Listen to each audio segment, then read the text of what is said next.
السلام عليكم ورحمة الله تعالى وبركاته. مرحبا بكم في قناة كوك وذ رميسة. إن شاء الله تكونوا كامل بخير وبصحة جيدة.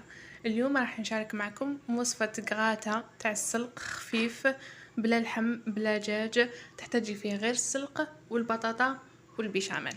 يلا مع بعض نروح نشوفوا المقادير وطريقة التحضير. نحتاج في هذه الوصفة إلى ربطة تاع السلق مغسولة ومقطعة بهذا الشكل كما راكم تشوفوا. نروحو في مقلة نديرو شويه تاع الزيت وحبه بصله مقطعه مربعات، نخلوها تتقلى مليح مليح. نزيدو الملح وفلفل اسود فقط.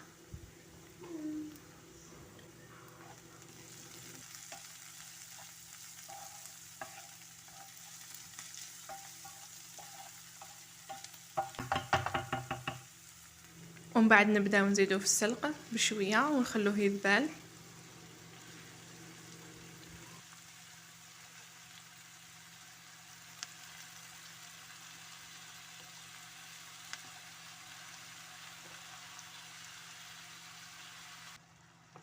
هنا بعد ما ذبال نزيد نكمل السلق كامل اللي بقالي، نخلوه يزيد يذبال.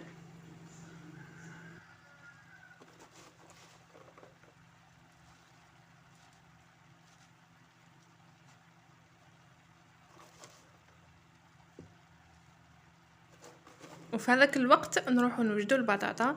نحتاجو الى بطاطا مقطعه دوائر كما راكم تشوفوا، نقلوها هنا بعد ما ذبل لي كامل هذاك السلق. نخلوه حتى ينشف كامل هذاك الماء، يبقى غير شويه برك تاع الماء ونطفوله.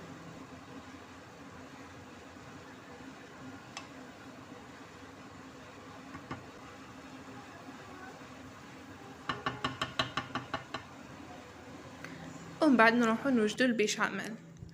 عندي نصف ملعقه كبيره تاع المارغرين مع شويه تاع الزيت، نذوبوها كامل.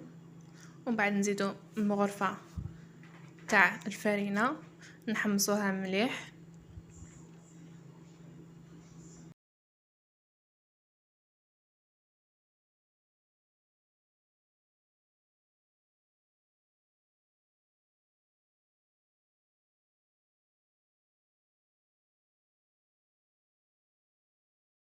ومن بعد نزيد زوج كيسان تاع الحليب ونحركو مليح مليح حتى تتقالنا.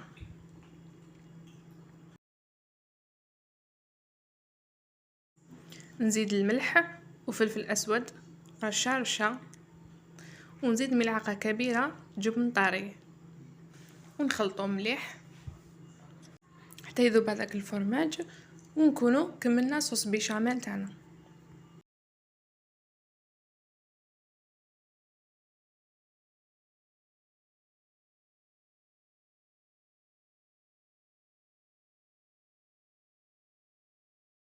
في المول اللي ندخلوه للفرن نستف كامل البطاطا المقليه بهذه الطريقه كما راكم تشوفوا. ومن بعد نزيد هذاك السلق قسموه على زوج، ندير الطبقه الثانيه تاع السلق نوزعه كامل كما راكم تشوفوا. ومن بعد نزيد طبقه ثالثه بطاطا،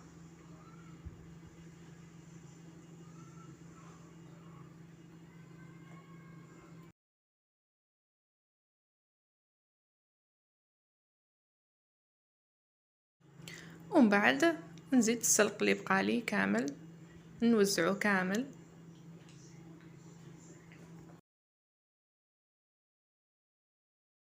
ومن بعد نزيدو البيشاميل نوزعوه كامل في هذاك الكراطة.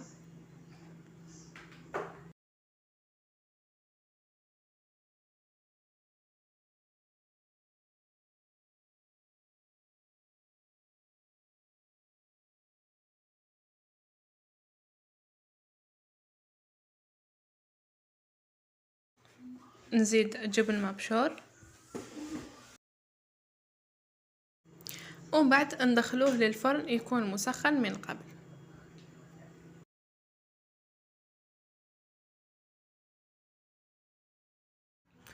وهكذا نكونوا كملنا الكغاتا تاع نهار اليوم.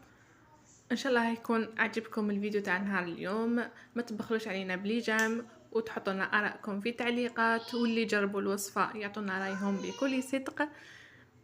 شكرا على المشاهده ودمتم بخير، والى اللقاء في فيديو اخر ان شاء الله.